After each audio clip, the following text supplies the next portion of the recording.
All right, so here it is. Just a short, quick, easy talk in regards to what's the difference? Is there a difference in regards to how I hold the title of my real property? And to answer your question, yes. Yes, it does make a difference. No, there's not one that is best for all people. It's going to be based on your scenario and your situation. So let's break down just a few items here as to what are going to be some of the nuances. Now, first and foremost, in my opinion, now I'm not an attorney and I do not give tax advice and I'm not a tax person either. So for a final say on these things, you should probably consult your tax person or your attorney. But here's a couple things to think of and keep in mind. My opinion, for most married people in general, holding in trust is by far one of the best ways you can possibly do it. Well, why? Well, when you create a trust, you create things such as an advanced healthcare directive. You would create things like a power of attorney.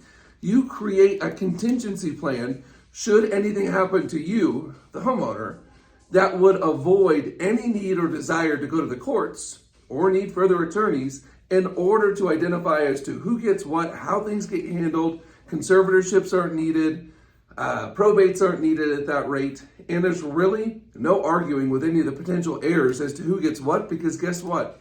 It's already designated in the trust. And this is why I believe that holding a property in a trust is by far the best way you possibly can.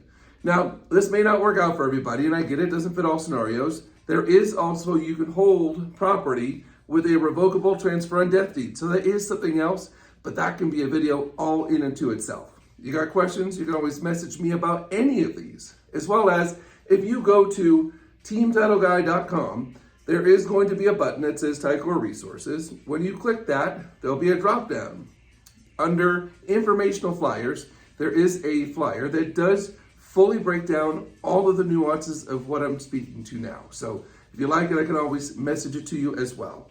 Now, some key points to make sure that you are aware of. One of the biggest has to do with right of survivorship.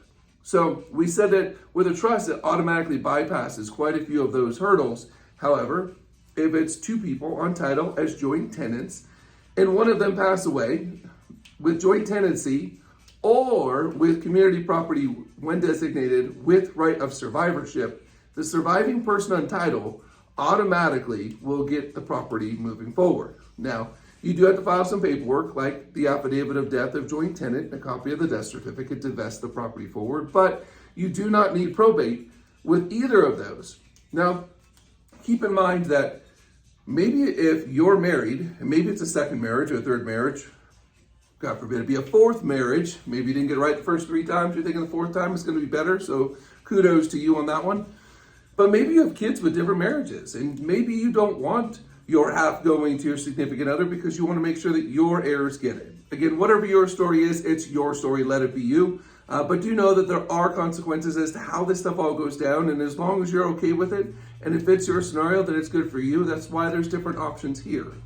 Now, community property in itself is designated specifically for married persons. So if you're married, you do have some designation there. One of the benefits on that is the step-up basis in taxes is not the same as a joint tenant. So married peoples, there are different nuances. And this is why we say, for final answers, it's best to consult your tax person as to what's going to need or fit your scenario the best. You can also hold it in an entity like a partnership, corporation, a business, an entity. So these are different options that are here. What I'm trying to make sure that you know is that vesting does matter.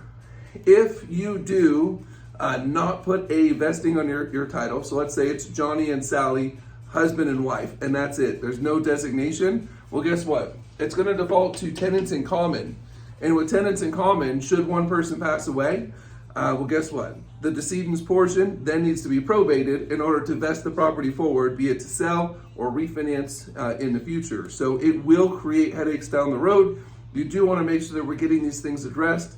And these are the mortality things that we don't like to discuss, but it is critically important. Now, I also want to remind you that as we're mentioning here, in most of these, with the exception of the trust, should somebody become impaired or lose their capacity to make a decision, guess what? You will need to petition the courts, there will need to be a conservatorship, and somebody will need to be appointed in order to act on behalf of that person who no longer has the capacity in order to sign. So when these things start happening, we start asking questions like we want doctor's letters. I want to make sure that when people are signing documents that they have the ability to do so. And if they no longer do, when was their capacity diminished in order to underwrite the files accordingly? So as you can see, our world of real estate is not always clear cut and dry and super simple. There are a lot of factors that come into it. So make sure that you're checking in with someone like myself at Ticor Title, a team title guy, and we would love to be able to answer any question that you have. So we appreciate you tuning in here today. Again, the website I mentioned earlier was teamtitleguy.com. Under Ticor resources and forms and informational flyers. That's where you're going to find our vesting chart, or you can call, text, or email, and we will send you over a copy and or review it with you. So let's take the big, hairy, scary out of the questions, know what we're talking about, and hopefully we'll see you real soon. God bless you, and thank you for watching. Hit that subscribe button down below too. It helps us in making sure as we release more educational videos that you're able to have direct access to them. All right, we'll see you soon.